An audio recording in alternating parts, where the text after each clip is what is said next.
Just a quick point here, I'll usually skip the intro logos, but this one has a musical theme that specifically builds up tension, so I'm leaving it in for this.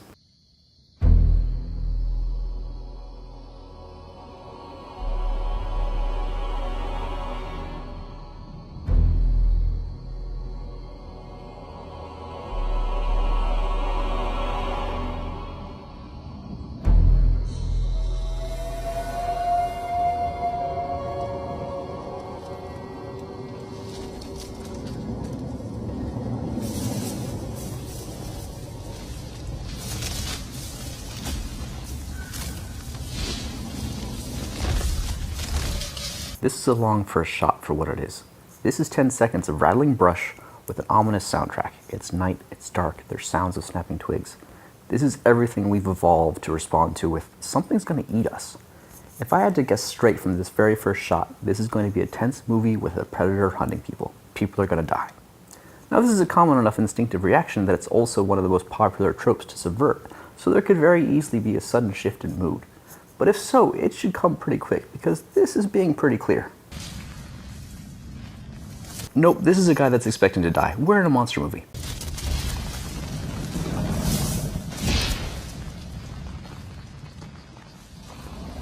I like the reveal shot here of the helmets. We get to see the logo of Jurassic Park. No explanation of what that means yet, but we know that this is a corporate situation. That logo looks almost cutesy, in strong contrast to the tone we've seen so far. So this is probably a disaster monster movie. Also, there's not just one guy waiting to die, there's a crowd. Notably, we did not see the logo in the first shot because they wanted us to respond to the person's emotion, not the logo. Now that we've had that established, we can build on that.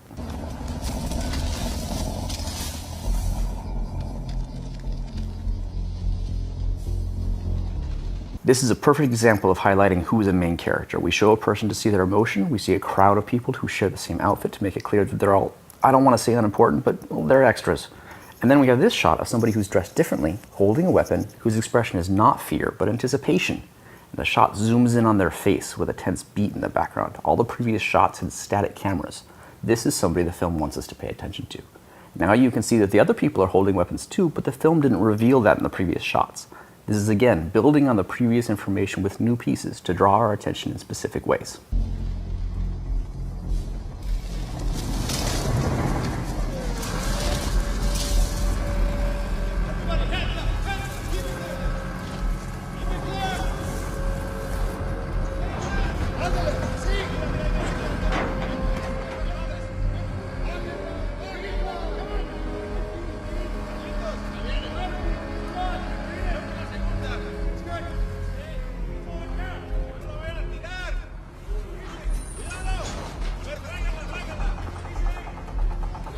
And now we're being given a sense of the scale of preparations for this situation.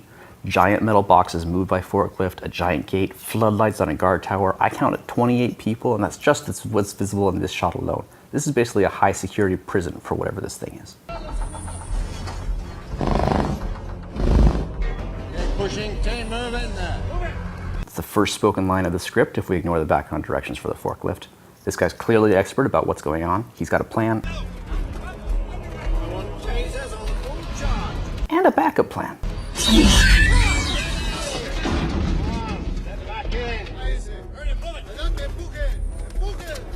And push.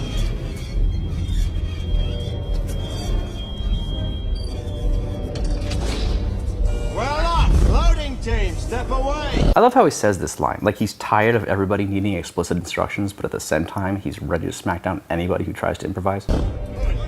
Gatekeeper.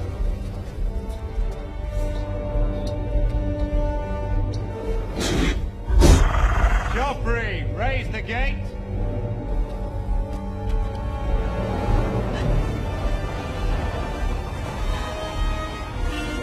Oh yeah, this looks safe. Okay, it seems like a poor design choice to not have a brace or something stopping this from happening. I would imagine the rest of the movie is going to be along this theme. Tons of preparation undone by poor engineering implementation.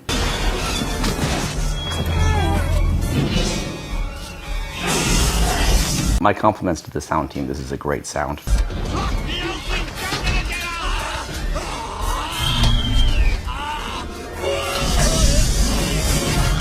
This guy going up is so unexpected that it makes you reevaluate the strength of what's got him, and it's a nice touch.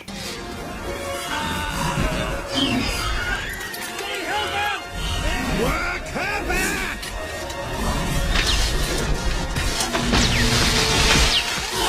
I want to point out that we don't see the monster here, and we shouldn't.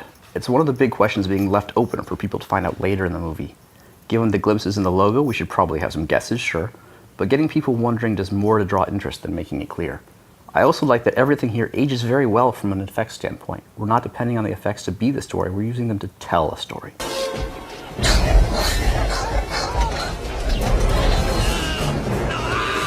Shoot her! Shoot her!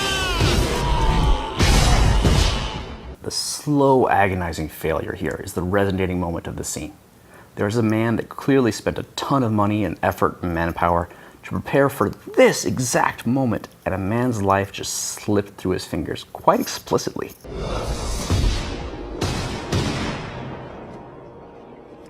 This is going to be a movie about the folly of man attempting to control what shouldn't be controlled. It's going to set up control systems and backup systems and fail-safe systems to explain why things are safe, and then they're not going to be safe at all as the monster hunts people down and kills them. This scene was very clear about what's coming in this movie. It set the tone, it set the theme, it established the style and story rules. Very well done.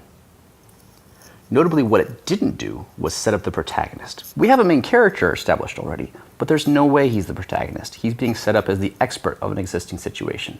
We still need to have an audience proxy to be explained what Jurassic Park is. Somebody who has a flaw that they need to overcome by fighting with whatever monster exists. We haven't seen that guy. And we don't need to yet. That's for a second or a third scene. This was a great first scene.